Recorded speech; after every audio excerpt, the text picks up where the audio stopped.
Vamos analisar as evidências de impactos cósmicos e como elas apresentam um desafio, baseado em física pura, à ideia de uma Terra com apenas alguns milhares de anos.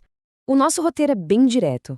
Primeiro, vamos entender a escala real dos impactos cósmicos. Depois, a gente vai ver como isso cria uma contradição na linha do tempo. Analisar alguns modelos propostos, mergulhar na ciência que identifica essas crateras e, por fim, chegar a uma conclusão baseada nas evidências. Então, vamos começar pelos números. Qual é, de fato, a frequência e a energia desses eventos que atingem o nosso planeta? Pense bem. Todos os dias, o nosso planeta é bombardeado por cerca de 25 milhões de meteoroides. A grande maioria, claro, queima na atmosfera, são as estrelas cadentes que a gente vê. Mas isso já dá uma dimensão do volume de material que chega até nós constantemente. Agora, desses milhões que entram na atmosfera diariamente, um número pequeno, mas bem significativo, consegue sobreviver à viagem. Estamos falando de cerca de 500 meteoritos que chegam a atingir o solo todo ano. E mesmo os impactos que consideramos pequenos em nossa história recente, bem, eles são incrivelmente poderosos. O evento de Chelyabinsk, lá em 2013, liberou uma energia equivalente a dezenas de bombas atômicas. O de Tunguska, em 1908, foi ainda mais forte. É uma energia absurda. Mas esses eventos recentes não são nada perto do que já aconteceu. O registro geológico e até uma simples olhada nas cicatrizes da Lua nos contam uma história de impactos gigantescos, numa escala que simplesmente anula qualquer coisa que a gente já tenha visto na história da humanidade. E é exatamente aqui que a história desses impactos bate de frente com a física.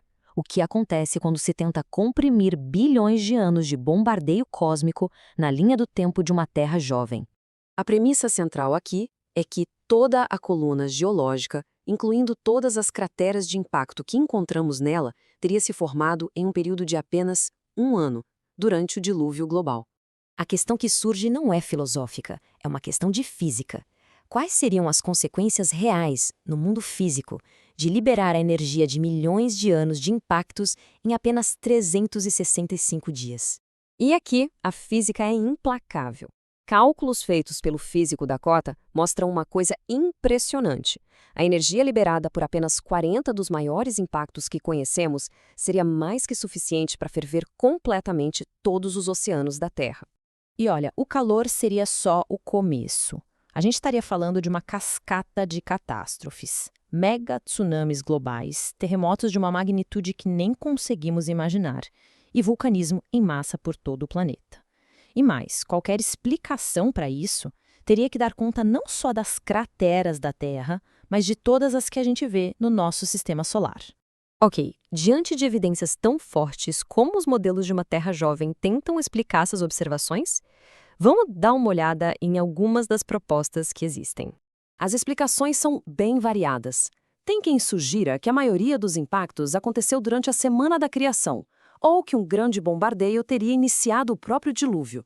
Mas uma dessas teorias em particular enfrenta um problema matemático bem básico. O modelo de Walt Brown, que diz que as crateras vêm de rochas ejetadas da Terra, tem um obstáculo intransponível: a massa. Como o físico Jelisin calculou, a quantidade de material que seria necessária para criar todas as crateras que a gente vê no sistema solar é mais de 100 vezes a massa do nosso próprio planeta. Simplesmente não há matéria-prima suficiente para isso. Uma pergunta comum é: e se essas crateras forem apenas vulcões antigos? Acontece que os geólogos têm um processo de verificação muito rigoroso, uma verdadeira ciência forense para diferenciar uma coisa da outra e confirmar o impacto. É um processo que investiga as evidências em todas as escalas possíveis. Primeiro, uma visão geral, de longe.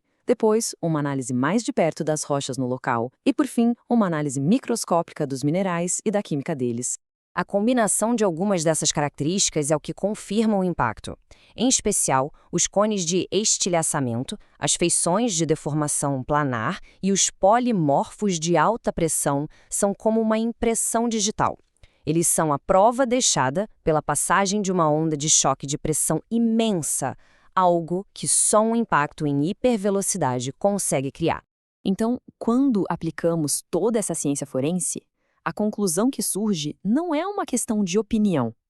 Ela é um resultado direto das leis da física. E não estamos falando de um caso isolado. No total, temos cerca de 50 crateras gigantes na Terra, que foram confirmadas como locais de impacto. Cada uma delas representa uma liberação de energia cataclísmica que precisa ser levada em conta. E esse é o ponto-chave. A contradição da energia não é uma teoria ou uma interpretação.